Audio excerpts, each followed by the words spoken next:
4 juin, armistice de Clausewitz, si décisif dans la cause de nos malheurs, note fatale où se rattachant toutes les chances à la destinée de la campagne. Le prudent-il accorder cet armistice ou poursuivre ses avantages? Ce peut être à l'instant même un véritable problème que le temps seul et les conséquences si terribles peut nous non résolu que plus tard, l'empereur victorieux s'arrêta vis-à-vis l'ennemi abattu, auquel il pouvait concéder désormais son embarras. Ces sacrifices ne seraient plus que de la modération. L'Autriche, jusqu'à là, une certaine frappée de nos succès, nous revenait. Napoléon pouvait donc raisonnablement se flatter de voir conclure une paix qu'il désirait et qui ne voulait pas compromettre une occasion aussi heureuse au hasard d'un échec qui eût tout perdu et qui pouvait d'autant plus avoir lieu que son armée était arrivée là en courant et forte en désordre, que ses derrières étaient à découvert et parcourus par l'ennemi. Et il se disait que l'armistice, dans tous les cas, lui donnait le moyen de resserrer et de bien organiser ses troupes, de nettoyer et d'assurer ses communications avec la France, ce qui recevrait d'immenses renforts et se créerait une cavalerie. Malheureusement, au rêve des combinaisons de l'empereur, ce fatal armistice ne fut avantageux qu'à nos ennemis. Il se prolongea près de 3 mois et ne servit qu'à organiser leur triomphe, notre destruction. L'Autriche encore, notre allié, et qui, par une déception que l'histoire caractérisera, mettez ce titre à profit pour nous combattre avec plus d'avantage, ayant besoin d'un délai. Obtint, les Russes qui attendaient une armée la resserrant les Prussiens et se doubleront les subsides anglais arriveront et l'armée suédoise rejoignit. On remoua les associations secrètes, on opéra le soulèvement de toute la population allemande, la défection des cabinets rénaux, la corruption des officiers alliés, les trahisons aussi commença à se glisser dans les rangs supérieurs. Les chefs de l'état-major de nos corps d'armée, le général Juvigny passa à l'ennemi avec ce qu'il peut savoir les plans de la campagne.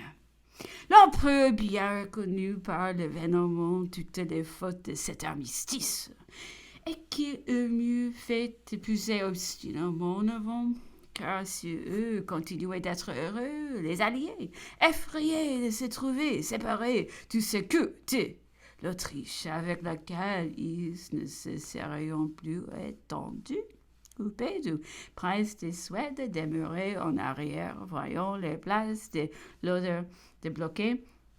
La guerre reportée en Pologne, au parti ainsi au milieu d'un peuple tout prêt à insurger en masse, les alliés se seraient infailliblement exécutés et auraient conclu que si nous eussions éprouvé un échec, les conséquences n'en pouvaient pas être plus funestes que ce qui est arrivé. Les sages calculs de l'empereur les perdront, ce qui lui sembla une considération témérité l'eût probablement sauvé.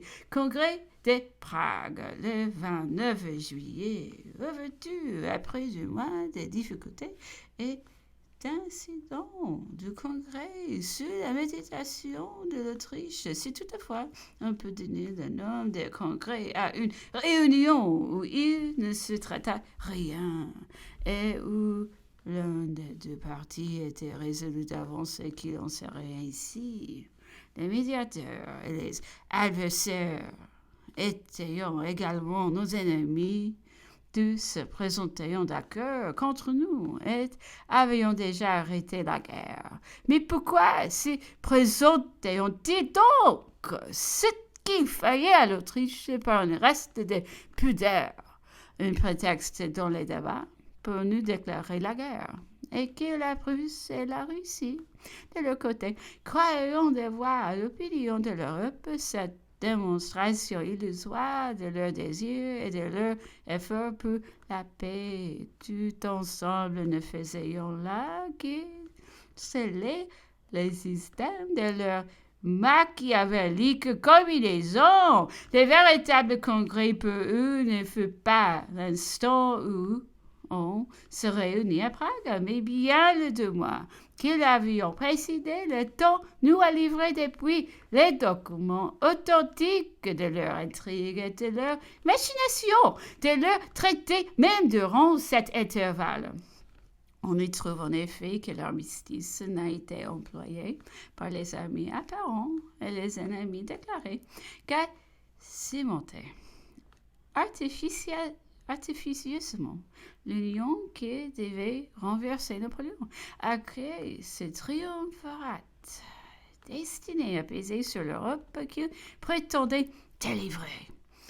L'Autriche avait peur être retardée longtemps le vertu de ce congrès, résolu de réparer ses pertes à tout prix. Elle n'hésitait pas à sacrifier son honneur pour mieux assurer son succès. C'est sous le manteau même de l'amitié qu'elle masque sa perfidie.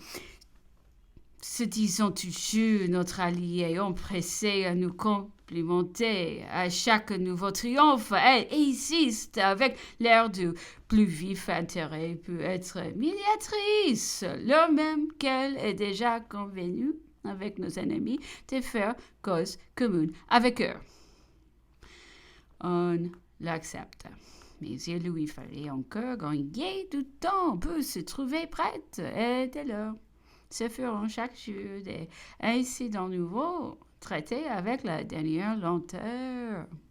Dans le principe, elle ne s'était offerte d'abord que comme médiatrice, mais changeant de ton à mesure qu'elle poussait ses armements. Elle parla ensuite d'être arbitre, de prononcer entre les deux parties, laissant entrevoir qu'elle attendait des grands avantages, des services qu'elle pourrait rendre.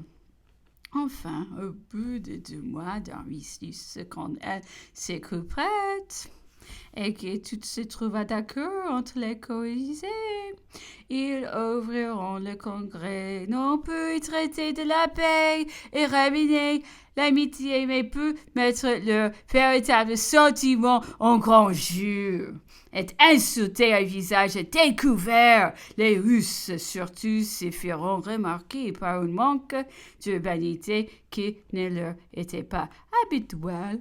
Ce n'était en plus ces Russes, suscitant anxieusement un armistice après les déroutes de Lutzen, Wirken, Bautzen. C'était les Russes se regardant désormais est déjà devenu en effet par l'esprit de leur diplomatie, l'aveuglement de leurs co-associés, leur position géographique, enfin, par la force des choses, les dictateurs de l'Europe qui, Alexandre, y envoie-t-il pour traiter précisément qui, par ces circonstances personnelles. Et d'après les lois françaises, ne pouvait y paraître un homme né français. Certes, il était difficile d'offrir un outrage plus personnel, plus direct, et Napoléon le dévora